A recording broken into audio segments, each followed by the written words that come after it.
नमस्कार किसान भाइयों, स्वागत है आप सभी का हमारी वीडियो में। किसान भाइयों, उम्मीद करते हैं कि आप सब स्वस्थ होंगे। किसान भाइयों, हमारा उद्देश्य है कि गेहूं की फसल दमदार हो और गेहूं की फसल में, गेहूं के पौधे में अधिक से अधिक कल्ले व फुटाव हो। किसान भाइयों, अगर वीडियो पर नए हैं या चैनल पर नए हैं तो चैनल को सब्सक्राइब कर लें और वीडियो अच्छी लगे तो लाइक अवश्य कर दें। किसान भाइयों, मौसम के ख़राब होने के कारण, क्योंकि धूप मौसम में नहीं है, ऐसे मौसम में गेहूं में पीलेपन की शिकायत या उचित बढ़वार की शिकायत अधिक देखने को मिल रही है। कुछ खेत तो ऐसे हैं किसान भाइयों कि ख़त्म ही हो गए हैं। किसान भाइयों, उसे दूर करने के लिए नाइट्रोजन के साथ फास्फोरस, जिंक सल्फेट, मैग्नीशियम और सल्फ़र का इस्तेमाल कर सकते हैं। नाइट्रोजन के साथ मिश्रण बनाकर अपने खेतों में छिड़काव कर सकते हैं, क्योंकि सल्फ़र पानी को सोखने में बहुत मदद करता है। किसान भाइयों, अब बात करते हैं गेहूं में माहू की शिकायत के।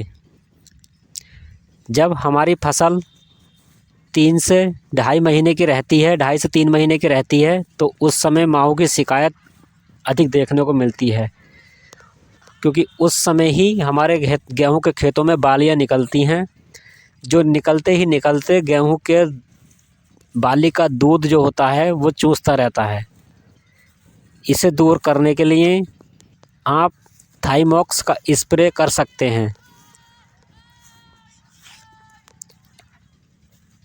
क्योंकि किसान भाइयों, ऐसा नहीं है कि किसी भी खेत में कोई खेत माहू से बच जाए। हर खेत में माहू का प्रकोप अवश्य होता है, किसी में थोड़ा होता है, किसी में ज़्यादा होता है।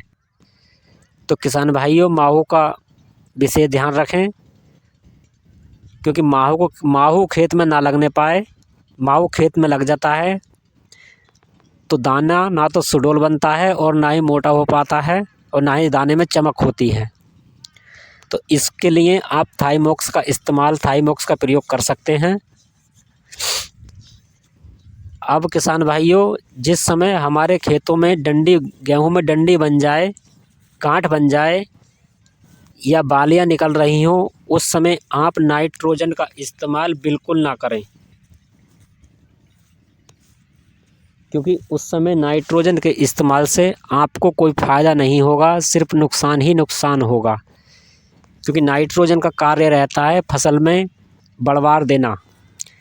गेहूं में जो काम रहता है वो गेहूं के नीचे से कल्लों को ऊपर को पहुंचाना।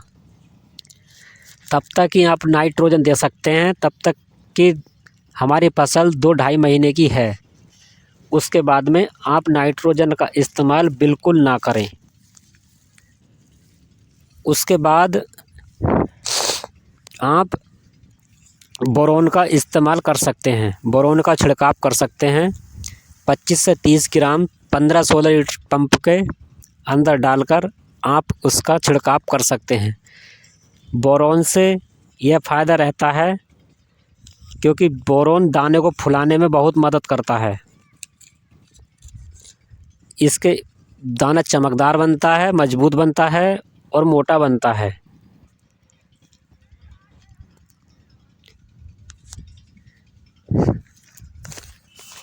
तो किसान भाइयों, आपसे ये विनती है, रिक्वेस्ट है कि आप गेहूं में गांठ पड़ने के बाद बालियां निकलते समय किसी भी उर्वरक का इस्तेमाल ना करें, क्योंकि उर्वरक उस समय कभी भी फ़ायदा नहीं देगा।